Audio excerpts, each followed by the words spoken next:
नमस्कार, मैं हूँ अनीश और आज मैं आई हूँ कैंची धाम। कैंची धाम बाबा नीम करोली महाराज जी के दर्शन करने। जब आप यहाँ आते हो तो आपको एक सुकून मिलता है, पॉजिटिविटी मिलती है, जिसे शब्दों में बयान करना बहुत ही मुश्किल है। इस पावन भूमि में कहा जाता है कि बाबा जी आज भी हैं और वो किसी न किसी रूप में दर्शन आपको दे ही देते हैं। तो आज जब मैं इस पावन भूमि पर हूँ, तो बाबा जी की एक कथा तो कहना बनता ही है। तो बाबा जी की कथा को आज हम शुरू करते हैं।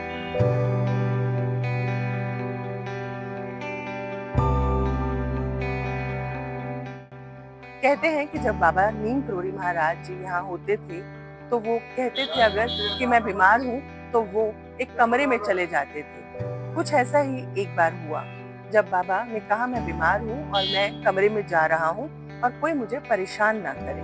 और बाबा ने कुटिया में जाकर दरवाजा अंदर से बंद कर दिया। भक्त परेशान थे कि बाबा को क्या हुआ है जो कुंडी अंदर से बंद है, लेकिन किसी की हिम्मत नहीं थी कि वो दरवाजा खटखटा सके और बाबा जी से पूछ सके। उसी दौरान हनुमानगढ़ी में हनुमान जी की स्थापना के लिए बाबा को बुलाने का निमंत्रण मिला था, लेकिन बाबा ने कुटिया बंद कर रखी थी, इसीलिए भगत जनों ने कहा कि वो तो अंदर है और बीमार है, इसीलिए वहां नहीं जा पाएंगे। तो जो लोग निमंत्रण देने आए थे वो चुपचाप चले गए। जब हनुमानगढ़ी में हनुमान जी का स्थापना दिवस हो गया और इसके बाद वहां से भगत जन कैंची धाम आए और वो बहुत खुश थे, क्योंकि स्थापना बहुत ही अच्छे ढंग से हुई थी। और यहाँ आकर उन्होंने भगत जनों से कहा कि हम बहुत खुश हुए हैं कि बाबा जी हनुमानगढ़ी पधारे और उन्होंने स्थापना दिवस में भाग लिया। कैंची धाम में यहाँ भक्त बड़े परेशान थे कि ऐसे कैसे हो सकता है, बाबा तो कुटिया के अंदर है, तो वो हनुमानगढ़ी हनुमान जी की स्थापना करने कैसे पहुंच गए।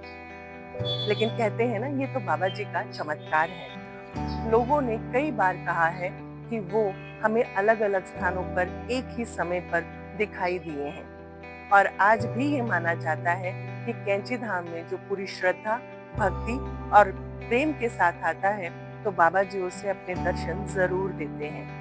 भक्ति भावना से परिपूर्ण इस स्थान के दर्शन आप भी करिए और बाबा जी की भक्ति में लीन हो जाइए। जय बाबा नीम करोली महाराज जी की।